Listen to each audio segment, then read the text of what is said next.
ప్రేమ అంటే ఆ ప్రేమ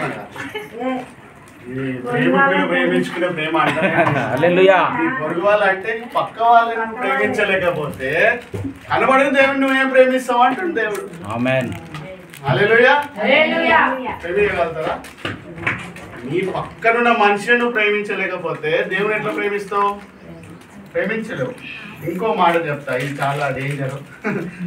అంటే ఒక్కరి మీద కోపపడ్డా కూడా మనం తప్పు చేసినట్టే. చూద్దామా? మత్తయి సువార్త 5వ అధ్యాయము 21.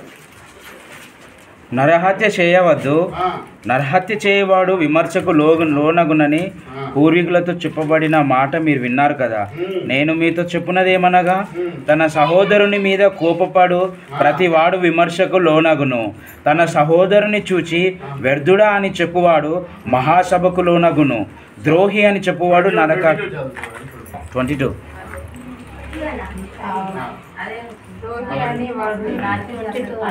నేను మీతో చెప్పినది ఏమనగా, తన సహోదరుని మీద కోపపడు ప్రతి వాడును విమర్శకు లోనగును.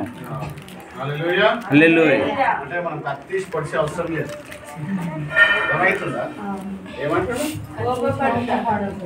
మళ్ళీ రిపీట్ చేయండి. తన సహోదరుని మీద కోపపడు ప్రతివాడు. నువ్వు ఒక మాట తీస్తే పడుతురా లేదా కోపం? ఇవాళ చాలా కోపాలు ఉన్నాయి. నాకైతే భయంకరమైన కోపం ఉంది. తగ్గింది దేవునికి స్తోత్రం. అంటే కోపం పడితేనే పాపం చేసేసినట్టు, మర్డర్ చేసేసినట్టు. కత్తి తీసి పొడిచే అవసరం లేదు. నువ్వు ఒక్కసారి కోపపడ్డావంటే ఏమవుతుంది? మర్డర్ చేసినట్టు. హల్లెలూయా. హల్లెలూయా. ప్రేమించడం ఏంది, కోపపడడం ఏంది? అన్న లాస్ట్ అంతా అక్క మెసేజ్ చెప్పేసినాక మళ్ళీ ఇంకో మెసేజ్ ఏం చెప్తుండ, అన్న మాకు ఇంటికి పోవాలా, టైం అవుతుంది, ఎండ బాగా ఎండ పడుతుంది అనుకుంటారా?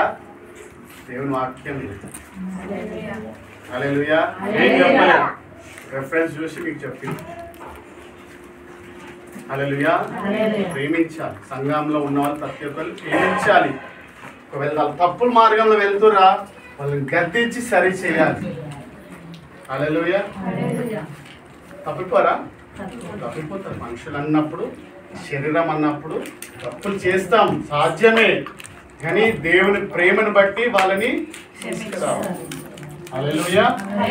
ఇది తప్పునైనా ఇట్లా చెయ్యకు, నువ్వు తప్పు మార్గంలో పోతున్నావు. ఒక గద్దింపు వింటలేరా? హాస్టల్స్ చెప్పండి, హాస్టల్ గద్దిస్తారు. మీ ఫ్రెండ్ని ఒక తప్పు దారిగా పోయి వాడు నరకానికి పోతుంటే దేవుని చిత్తం కాదు. ఒక నరకానికి పోవడం దేవుని చిత్తము కాదు. హల్లెలూయా. మన పైన బాధ్యత ఉంది. వాళ్ళలో పాలు పొందుతున్నాం మనం. వాళ్ళలో పాలు పొందుతున్న ప్రతి ఒక్కరికి ఏం బాధ్యత ఉంది? భారం ఏముంది? సువార్త ప్రకటించే భారం. ఒకడు నశించిపోతుందంటే వాడిని వెతికి రక్షించాలి. హల్లెలూయా. మహిమ కలుగును గాక. అందరం లేచి నిలబడదాము. ఒక చిన్న ప్రార్థన తర్వాత ఆఫరింగ్ సాంగ్ పాడదాము. మన మధ్యలో విద్య